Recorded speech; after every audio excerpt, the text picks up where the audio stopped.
The woman who marked it actually resigned from the examinations board the very next day.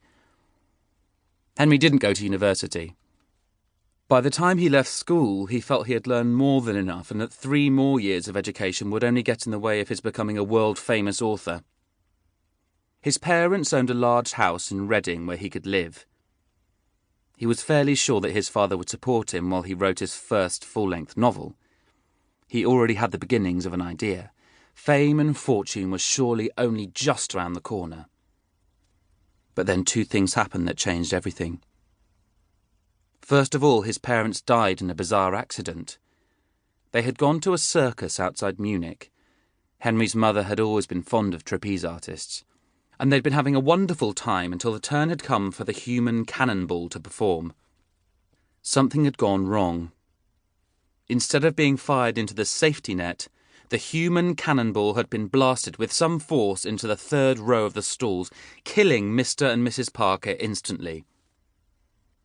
The second disaster was that Henry discovered that his parents had left him no money at all. In fact, it was even worse than that. In recent years, their business, in dental equipment, had taken a distinct downturn, and their borrowing had got so out of hand that their home and all their possessions had to be sold off to pay their debts. And so, at just 19, Henry found himself broke and alone. Somehow, he needed to earn a living. With such poor A-levels, that wasn't going to be easy, but a friend of his parents took pity on him and managed to get him a job as an estate agent. This involved showing people around properties in Battersea, South London, and he hated it. He sneered at the other estate agents, and he was jealous of the young couples moving into houses and flats that he himself couldn't possibly afford. He was now renting a single room that backed onto the main railway line from Victoria Station. But he still had his dream. More than that, he had the use of a desk, paper and pens, and the office computer. And so, every evening when the agency closed, he would stay behind, tapping away into the small hours. He was writing his novel. 2,000 words a night, 5 nights a week. Henry figured it would be finished in less than 3 months. In fact, it took him 11 years. Writing is a strange business.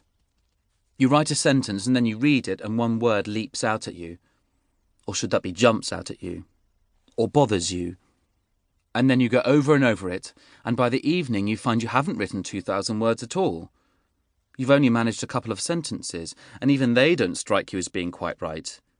So you start again and again, crossing out and crumpling the pages into balls, and no matter how hard you try, you never quite reach the 2 words you're most keen to write. The end. That was how it was for Henry. 11 long years of showing people around properties, working through the night and sleeping right through the weekend certainly took their toll. By the time he was 30, he had lost most of his hair and much of his eyesight. He wore thick glasses and sat with a stooped back. A poor diet and lack of exercise had both hollowed him and drained much of the colour from his skin. The honest truth was that if he had gone to a funeral, no one would have known whether he was the undertaker or the corpse. But at last he finished the novel. And reading it through while chewing on a cheese rind, which was all he had been able to find in the fridge, he knew he had created a masterpiece.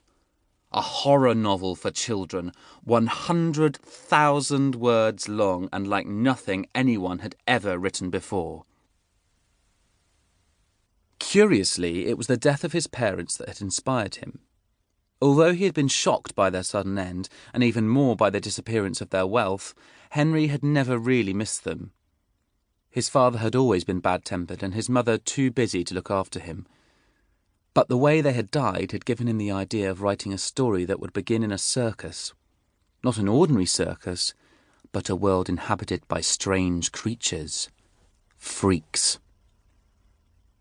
His novel was called Ring of Evil, and told the story of a young boy who ran away from home and got a job in the circus, only to find himself surrounded by ghosts, werewolves, witches and vampires.